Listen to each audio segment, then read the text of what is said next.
ধন্যবাদ আমাদেরকে সময় দেওয়ার জন্য, আমাদের অভিযোগগুলো শোনার জন্য।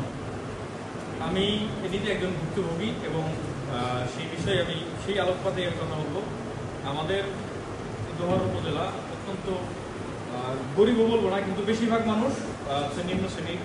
তারা তাদের সর্বোচ্চ চিকিৎসাটা নেওয়ার জন্য, সর্বোচ্চ সেবা নেওয়ার জন্য দোহার উপজেলা স্বাস্থ্য কমপ্লেক্সে আসলে সেখান থেকে তাদেরকে হয়রানি করা হয়। তো দুই একটা পয়েন্ট আমি কথা বলে চলে যাব। প্রথমত হচ্ছে ইমার্জেন্সি যে ব্যাপারটা, ইমার্জেন্সিতে কোনো রুগী হাত পা কেটে গেছে, অ্যাক্সিডেন্ট করছে, হ্যাঁ, যেটা হচ্ছে কয়েকটা 7-8টা স্টিচ দিয়ে এটা রিকভার করা সম্ভব।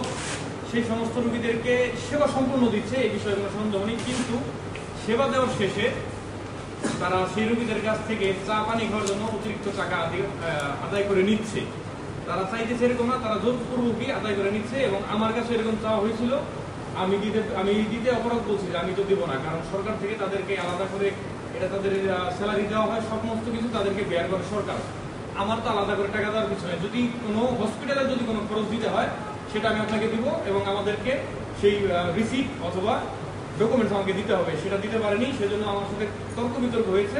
তিনি এক প্রকার আমাকে রাগান্বিত করেছে, আপনি চলে যান, আপনার মতো।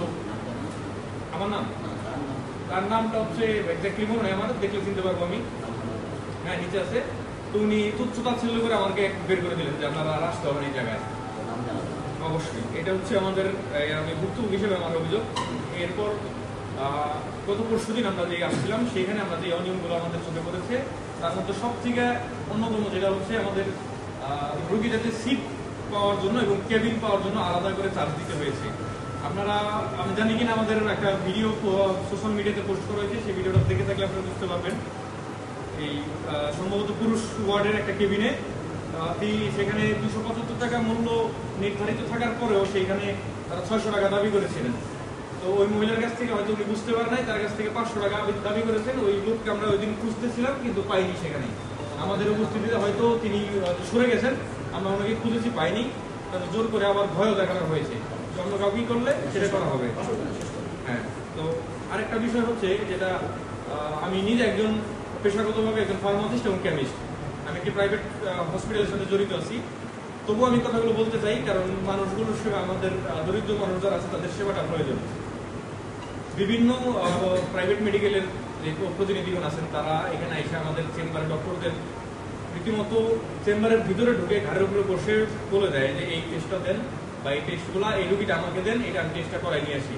এটা চেম্বারের ভিতর থেকে করে, হসপিটালের প্রতিনিধিরাও করে, এবং ফার্মাসিউটিক্যালসের যারা সেলসের যে প্রতিনিধিগণ আছে তারাও একই কাজটা করে চেম্বারের ভিতর থেকে। এবং এখান থেকে এমন এলিগেশন আসছে যেটা হচ্ছে, এখানকার গাইনোকোলজিস্টদের যে ডক্টর আছেন, তারা রুগীদের অন্য প্রাইভেট ক্লিনিকের যে প্রতিনিধি আছেন তাদেরকে চেম্বারের ভিতর নিয়ে এসে রুগী হ্যান্ড ওভার করে দেয়, যে রুগী দিয়ে দিলাম, তোমরা এই করো। এইগুলো আশা করি আপনারা একটু নজরে রাখবেন। এরপর বাকি বিষয়গুলো আমাদের বাকি প্রতিনিধিগণ তুলে ধরবেন। ধন্যবাদ সবাইকে।